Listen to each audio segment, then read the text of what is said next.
सबसे पहली प्रार्थना यह है जो चमत्कार की शुरुआत करती है। क्या करती है? चमत्कार की शुरुआत करती है। वह है मन और आत्मा की शुद्धता की प्रार्थना। पहली प्रार्थना है मन और आत्मा की शुद्धता की प्रार्थना। अब हम इस पर मनन करेंगे, सोचेंगे। अगर हमारे अंदर की गंदगी, डर, गलत विचार भरे हों तो परमेश्वर कैसे बोलेगा? एक उदाहरण के द्वारा स्पष्ट करते हैं। जैसे एक गंदे शीशे में हम अपना चेहरा साफ नहीं देख सकते, वैसे ही गंदे मन से हम परमेश्वर की आवाज को नहीं सुन सकते।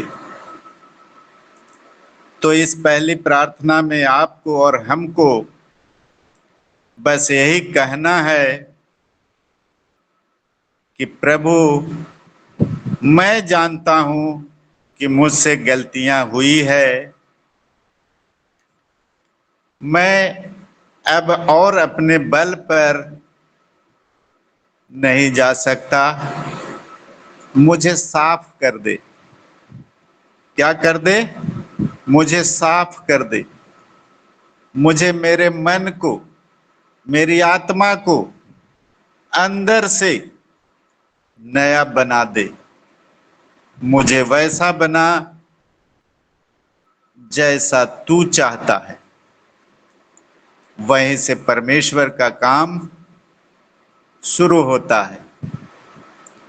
हमेशा याद रहे कि परमेश्वर सबसे पहले शुद्ध मन में वास करता है।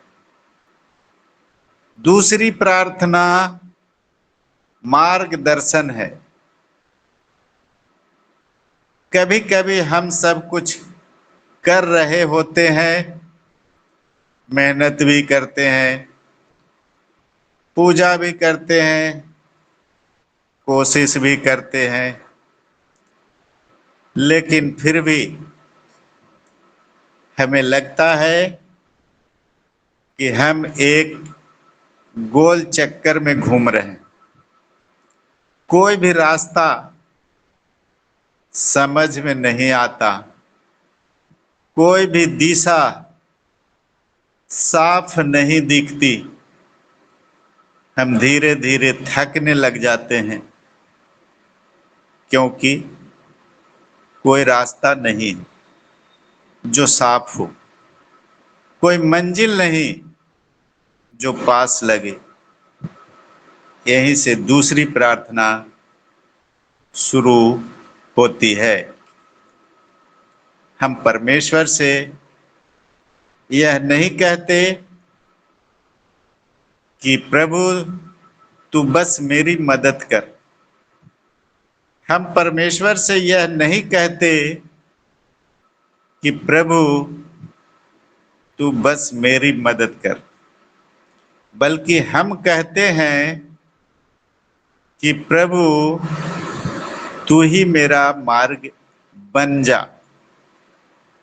हर इंसान अपने जीवन का नक्शा खुद खींचना चाहता है, लेकिन यह नक्शा तब तक पूरा नहीं होता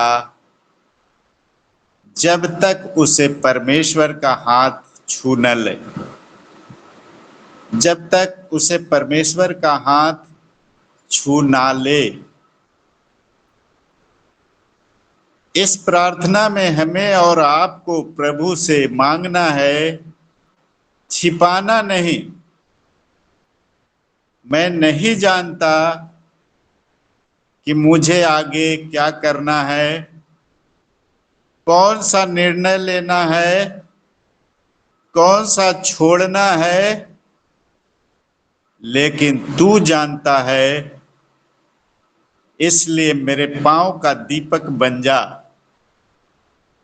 और मेरे जीवन के लिए एक ऐसा मार्गदर्शक जो मुझे सिर्फ वहां ले जाए जहां तू चाहता है। आमीन।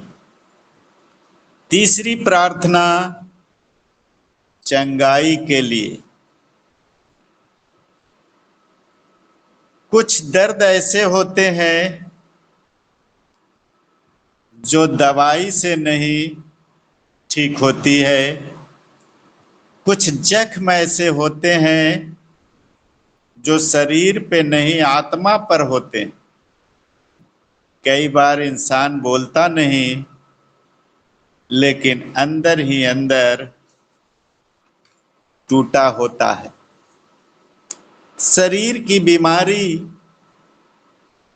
दिखाई देती है, लेकिन दिल की बीमारी नहीं दिखती है। लोग पूछते हैं कैसे हैं आप, और हम सिर्फ मुस्कुरा देते हैं, कह देते हैं ठीक है, लेकिन अंदर से हम खुद को बिखरा हुआ महसूस करते हैं। परमेश्वर को दया आती है उस इंसान पर जो टूटा है, लेकिन फिर भी उसके पास आता है, जो कहता है प्रभु अब मैं थक चुका हूं, अब तेरा ही भरोसा है, तेरा ही उम्मीद है। इस तीसरी प्रार्थना से हम ना सिर्फ चंगाई मांगते हैं, बल्कि परमेश्वर को छूना चाहते हैं, जिसकी एक ही बात से लंगड़े चलने लगे, अंधे देखने लगे और मुर्दे जी उठे। इस प्रार्थना में बोलने की जरूरत कम होती है और रोने की ज्यादा, क्योंकि जब आंसू बहता है तो परमेश्वर का हाथ उठता है। प्रभु तू जानता है कि मेरे अंदर क्या टूटा है। मैंने बहुत कुछ सहा है, लोगों की बातों को, अकेलेपन को, अपमान को और दर्द को, लेकिन आज बस तेरे सामने आया हूं, क्योंकि अगर तू चाहे तो एक स्पर्श से सब कुछ बदल सकता है। तू मेरा डॉक्टर है, तू मेरा पालक है, तू मेरा उद्धार करता है। जब इंसान ऐसे टूटकर परमेश्वर के सामने आता है तो फिर जरूरत नहीं पड़ती चमत्कार मांगने की, वह खुद उतर आता। ये थी तीसरी प्रार्थना। चौथी प्रार्थना आत्मिक युद्ध और बंधनों से आजादी के लिए। कभी कभी जीवन में ऐसा लगता है कि जैसे कुछ नजर नहीं आ रहा, फिर भी कुछ ऐसा है जो हमें रोक रहा है। हम कोशिश करते हैं, हम आगे बढ़ना चाहते हैं, लेकिन बार बार जैसे अदृश्य दीवार हमें धकेल देती है। कोई कहता है किस्मत खराब है, कोई कहता है समय साथ नहीं दे रहा है, लेकिन जो आत्मिक आंखों से देखता है वह समझ जाता है, वह समझ जाता है कि यह सिर्फ हालात नहीं बल्कि कहीं न कहीं कोई आत्मिक बंधन है। शायद बचपन से कोई डर, कोई कड़वाहट जो अब तक जकड़े हुए है,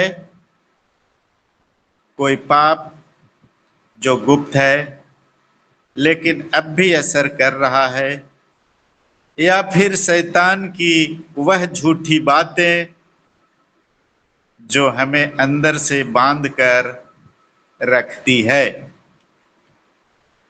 चौथी प्रार्थना में हम सिर्फ शांति नहीं मांगते, हम आजादी मांगते हैं। प्रभु, मैं बहुत समय से जकड़ा हुआ हूं, जैसे कुछ है जो मुझे रुकने पर मजबूर करता है। मैं उन बातों से बंधा हूं जो तूने कभी मेरे लिए ठहराई ही नहीं थी। मैं उन ख्यालों से लड़ रहा हूं जो मेरे नहीं हैं। मन उन डर के पिंजरों में बंद हूं जो तूने बनाए ही नहीं। इसलिए आज मैं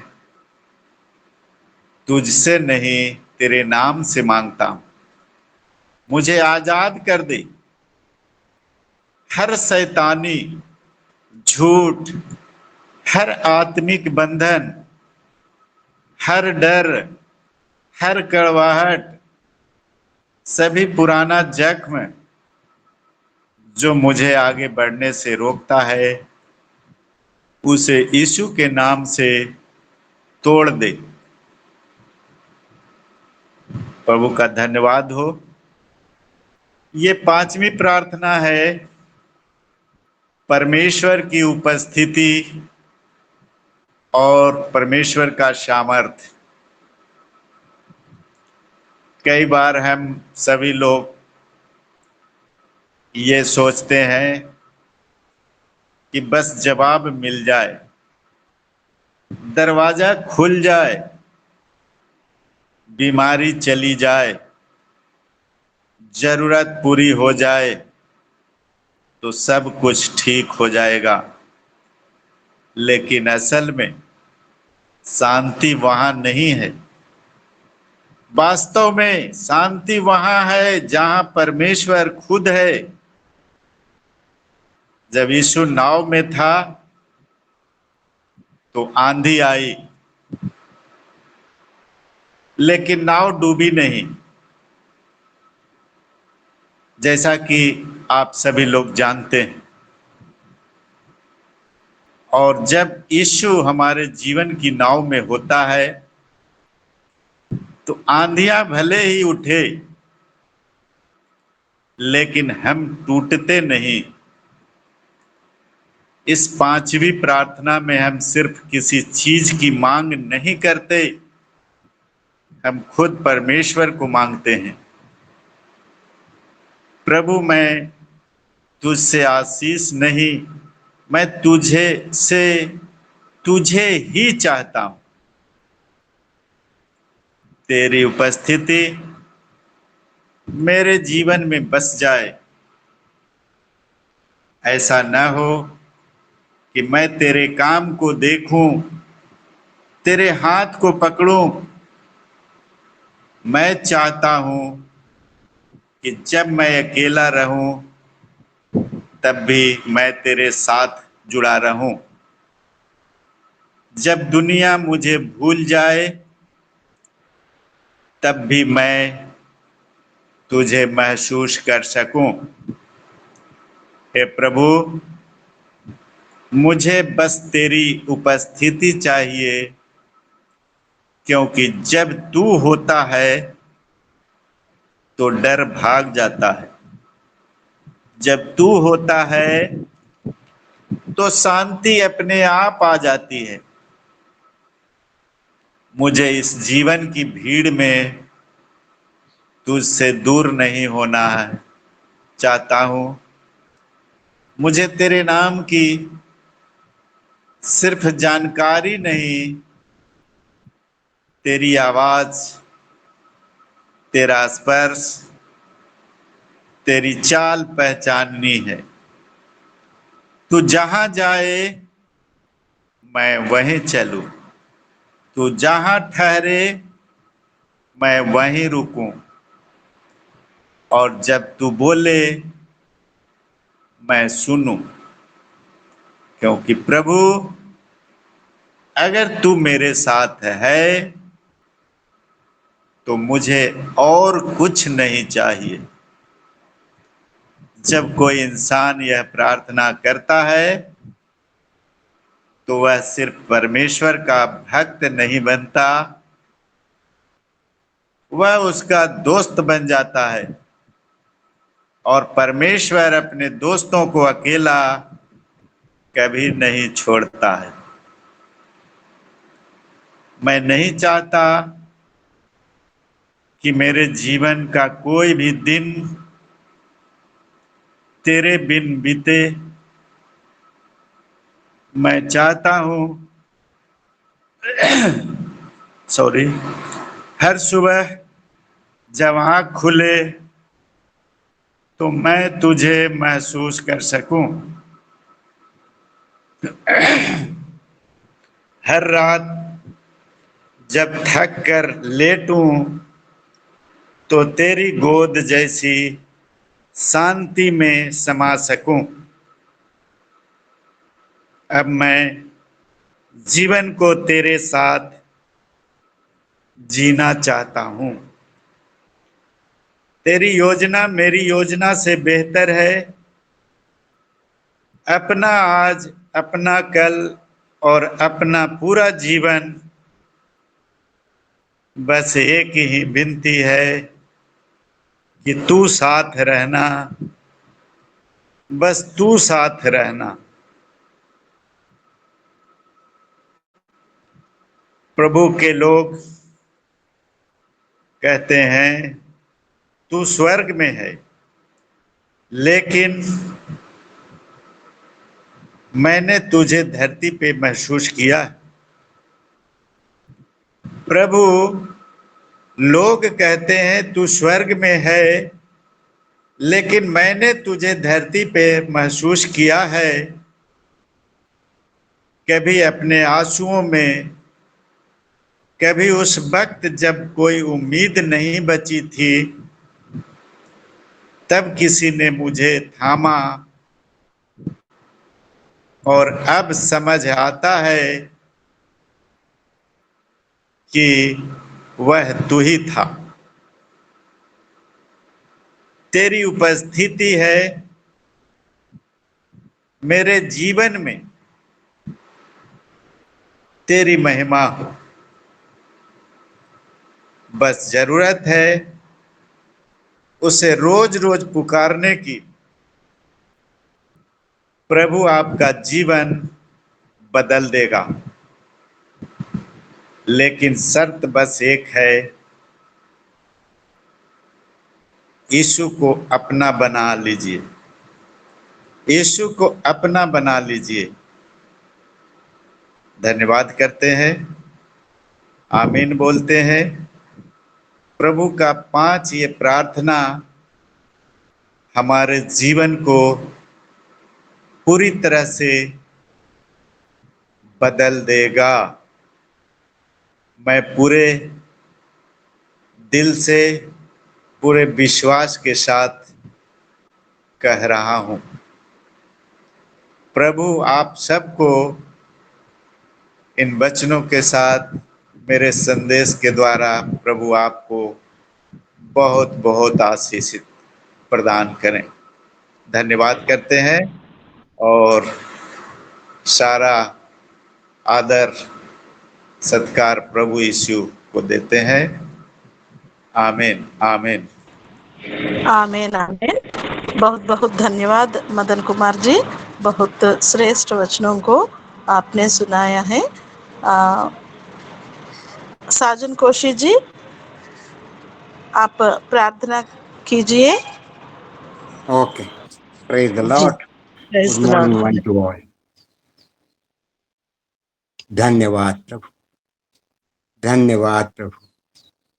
प्रभु के दास के द्वारा अच्छे सुगम और श्रेष्ठ वचन को सुनने का अवसर मिला। मन की शुद्धता, रूपांतरित जीवन नितांत आवश्यक है। ये मसीहत का ध्येय है कि हम प्रेम को और उस आशा को जो प्रभु ने हमें दी है उसको अपने मनों में जागृत कर यथावत शरीर में भी पिता ये चीजें परिलक्षित हो पाए। एक एक बात पिता आत्मा के फल के साथ प्रतिबोधित हो पाए, जिनको हम दिखा पाए, दर्शा पाए, तो शायद मसीह हमें अपने बगल में बैठने की स्थिति दे सके। यस लॉर्ड, तब शायद हमारा जीवन धीरे धीरे चलते उठते बैठते दौड़ को पूरी करने के लिए तत्परता देकर वचन की गूढ़ बातों को जानकर और इसको अमल करते हुए प्रभु की सामीप्यता में अगर हम आ पाए तो शायद हमारा मसीहत पूर्ण हो जाए।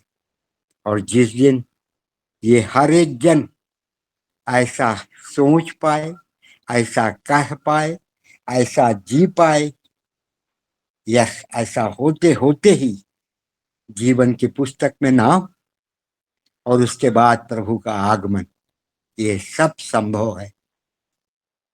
होने दे पिता, ये सब जो उम्मीद हम आपसे लगा रहे प्रभु, आपसे नजदीक आकर चाह रहे, मांग रहे प्रभु, होने दे पिता, ये भरसक पूर्ण होने पाए पिता। और इसके पूर्ण होने के लिए हमें जीवन में आना होगा, प्रभु में आना होगा, मसीहत में जीना होगा। यस लॉर्ड, हमारा घर, हमारा पड़ोस, फिर हमारा पोस्ट ऑफिस, तब हमारा जिला, फिर हमारा प्रांत, फिर हमारा देश इस बात को जान पाएगा। तब तक शायद जो हिंदूवादी लोग जो इस देश को हिंदू राष्ट्र बनाने की कोशिश में है पिता, अलग कर प्रभु के राज्य का अधिकारी होकर मसीही देश बनने की स्थिति पर आ पाएगा। होने दे पिता, जो आपका ये सुसमाचार है जिसके लिए हम इस पृथ्वी पर रचाए गए, रखे गए, बसाए हुए हैं, चुने हुओं में रखा है, आशीषित जीवन देकर रखा है। होने दे पिता, ये परिपूर्णता की स्थिति पर आ पाए पिता। हर एक घुटना इस बात को जाने और माने, तब शायद ये संभव हो पाए पिता परमेश्वर। धन्यवाद, धन्यवाद, धन्यवाद। वचन की गूढ़ बातों को या हम जो प्रार्थना करते हैं कि प्रभु हमारी सुने, उसके लिए जिन बातों को मदन जी ने 5 श्रेष्ठ बातों को उठाकर रखा, शायद ऐसी व्यवस्था यदि हमारे जीवनों से परिलक्षित हो पाए, प्रस्फुटित हो पाए, जरूर प्रभु का आगमन शीघ्र हो पाएगा।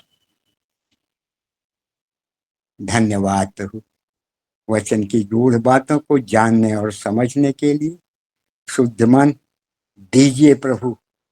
उस शुद्धता की नितांत आवश्यकता है, जैसा मदन जी के द्वारा उद्बोधित किया गया। हम जानते तो हैं, हम समझते तो हैं, पर क्या सब ठीक है? ऐसा नहीं रहता। ये हमारा मन जानता है, पर हम कह जाते हैं, हम बोल जाते हैं सब ठीक। अगर हमारा मन सब ठीक है कर नहीं जानता, नहीं समझता, फिर हम कैसे इन बातों को कह जाते हैं? यस, इस पर विचार करने की आवश्यकता